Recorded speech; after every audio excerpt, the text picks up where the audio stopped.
in Los Angeles just a little while ago. And you know, you got to remember, we have the Olympics coming. And we don't want people looking at Los Angeles like it would have been. It would have been bad. Last night they had total control.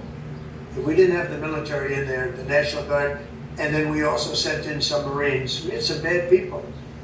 We have people that look in your face and they spit right in your face. They're animals. And these are paid insurrectionists. These are paid troublemakers. They're agitators. They're paid.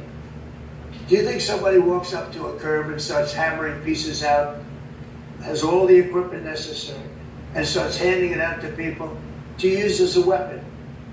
These are paid insurrectionists or agitators or troublemakers. You can call it whatever you want. And we ended it, and we have in custody some very bad people. Some very bad people. Mr. President. Did you see the guy throwing the rocks at the police cars as they went by and crushing their windows and endangering our police? We're not going to let that happen, yeah. Pardon me. Mr. President, on those Marines, Governor Newsom has described them as political pawns.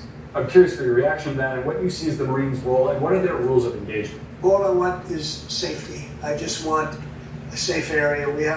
Los Angeles was under siege until we got there. The police were unable to handle it. You could speak to the chief. He said it on television 3 nights ago. He said, this is more than we can handle. They said that. And the LA police, I know a lot of the police in LA, they're great people, but they're given instructions not to do this, not to do that. But in this case, they were trying their best. They were not able to handle it. It was out of control.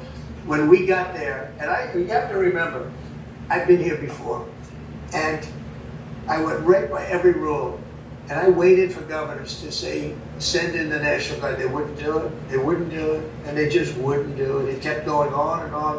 It got worse and worse. And in Minneapolis, that city was burning down in 7 days, and I said, I don't care. The governor, who's a governor that just happened to be running for vice president, you talk about an incompetent governor. He's an incompetent person. That he was picked, well, I was actually very happy he was picked for other reasons.